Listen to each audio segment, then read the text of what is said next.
میرے محترم بھائیو، دین قربانی کرنے والے کی نیت ٹھیک ہو، اخلاص کی نیت ہو، اللہ کو راضی کرنا نیت ہو۔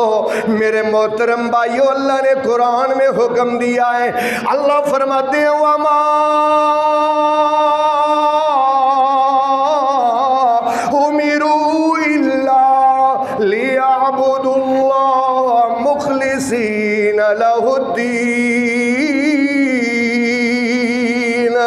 ان کو میں نے حکم دیا ہے کہ اللہ کے لیے خالص عبادت کرنی ہے، خالص اللہ کے لیے، دل میں کوئی ریاکاری اور دکھلاوا نہیں ہونا چاہیے، تھوڑا سا بھی ملال نہیں ہونا چاہیے۔ اللہ رب العالمین نے فرمایا یا ایھا الذین آمنو، اے ایمان کا دعویٰ کرنے والو، لا تبطلوا صدقاتکم بالمن والعذی کالذی ينفق مالہ رئاء الناس۔ او ایمان کا دعویٰ کرنے والو، اللہ کی راہ میں خرچ کیا ہوا اپنا ضائع نہ کر لو، اس کی طرح جوت کے خرچ کر کے تکلیف دیتا ہے، احسان جتلاتا ہے، یا لوگوں کے دکھلاوے کے لیے کرتا ہے، لوگ کہیں واہ واہ بلے بلے۔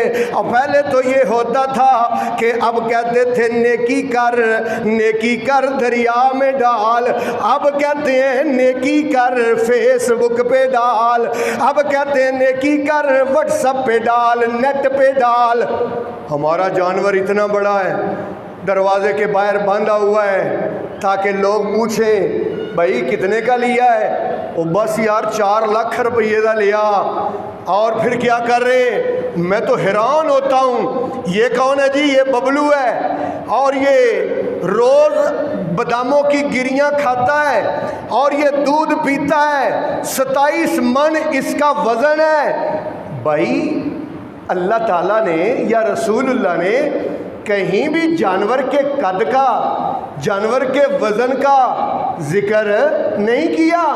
یہ ریاکاری ہے، یہ دکھلاوا ہے۔ اور پھر کچھ کہتے ہیں جی لو جی ہم نے کہا کیا کریں، بچے پھر ادھر ادھر دیکھتے ہیں، میں نے کہا چلو قربانی کر ہی لیتے ہیں۔ تیری نیت ہی بچوں کی ہے، تیری نیت اللہ کو راضی کرنے کی ہے نہیں ہے، بچوں کی نیت سے نہیں، بچوں کے گوشت کے نیت سے نہیں، بلکہ اللہ تعالیٰ کو راضی کرنے کے لیے فیس بک پہ نہیں ڈالنا اور اس کو نیٹ پہ نہیں ڈالنا، بلکہ اس کو صرف اللہ کے ساتھ رکھنا ہے کہ اللہ پاک کو معلوم ہو جائے کہ اس میرے بندے نے میرے لیے قربانی کی ہے۔ کس کے لیے؟ اللہ کے لیے قربانی، اللہ کے لیے قربانی۔